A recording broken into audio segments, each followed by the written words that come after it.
আচার খেতে কে না ভালোবাসে। জিভে জল আনা আচার বাংলার অন্যতম রসনা তৃপ্তির খাবার।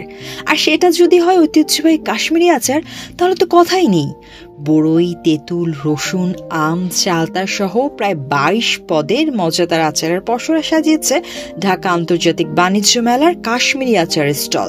এখানে আমাদের জলপাই, বড়ই সহ, এখানে আমরা মোরব্বা, আমরা স্লাইস, তারপরে আমলকের মোরব্বা আছে, চালতার মোরব্বা আছে, তারপরে আমাদের চালতা স্লাইস আছে, আম টক, জলপাই টক, তারপরে আলু বোখরা আচার, চালতার ঝোড়া, আমরা মোরব্বা, তেঁতুল, কাশ্মীরি মশলা দ্বারা সিক্রেট কিছু মশলা আছে যেগুলোর সমানে আসলে কাশ্মীরি আচার। আচারের মান ও দাম সহনীয় হওয়ায় সব বয়সী ক্রেতারা ভিড় করছেন স্টলে। একসঙ্গে ভিন্ন ভিন্ন আচারের স্বাদ নিতে পারায় সন্তুষ্ট দর্শনার্থীরা। হ্যাঁ, জিভে জল আসতেছিল, এই আচারের স্টলের পাশ দিয়ে যাচ্ছিলাম তো জিভে জল আসতেছিল, বিদায় এখানে আসছি। অবশ্যই আচারের গ্রাম তো সবার কাছেই ভালো লাগবে, আচার সবাই পছন্দ করে, আমিও আচার পছন্দ করি। প্লাস এখানে আসছি আমার ওয়াইফের জন্য, সে মানে বোম্বে মরিচ আচার আরও বেশি লাইক করে, বোম্বে মরিচ আচারটা নেওয়ার জন্য।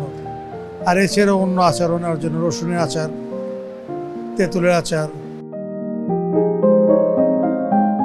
মেয়েরা আচার প্রেমী, আচারের গন্ধেই জিভে জল চলে আসে তাদের। একসঙ্গে সাজিয়ে রাখা 22 পদের আচার নারী ক্রেতাদের স্টলে বেশি টানছে। সবাই স্বাচ্ছন্দ্যে কেনাকাটা করছেন। মেয়েরা এমনি আচার পছন্দ করে, হ্যাঁ, তো সেক্ষেত্রে এখানে দেখা যাচ্ছে অনেকগুলো স্টল হয়েছে। বিভিন্ন জায়গা থেকে টেস্ট করে আমরা বুঝতে পারবো যে কোন আচারটা ভালো, কোনটা খারাপ। হ্যাঁ, আমরা সেটা দেখে তারপরে নিব, আমরা পারচেস করবো। বড়ই আচার ভালো লাগে, আলু বোখারার আচার ভালো লাগে। আগে তো ছিল না, এখন এগুলো হচ্ছে, করছে, আমরা খাচ্ছি। সব পদের আচার ধুলোবালি থেকে নিরাপদ রাখতে কাচের র্যাকে ঢেকে রাখা হয়েছে। প্রতিটা পদের আচারের র্যাকে টানিয়ে দেওয়া হয়েছে মূল্য তালিকা। আচারের মান ভালো হওয়ায় ক্রেতাদের চাহিদাও রয়েছে। মেলার প্রথম দিন থেকেই বিক্রি বেড়েছে বলে জানান এই স্টলের মালিক। আমরা মেলার মাঠে সবচেয়ে কম দামের মধ্যে আর কি রেখেছি। বড়ই, তেঁতুল, চালতা, জলপাই এগুলো 600 টাকার মধ্যে। আমরা আমলকি মোরব্বা যেগুলো, এগুলো 800 টাকা। আর আলু বোখরা, রসুন, বোম্বে মরিচ 1000 টাকা কেজি। আমরা আসলে কাশ্মীরি রেসিপিটাকে ফলো করি, কাশ্মীরি ফর্মুলায় তৈরি করি।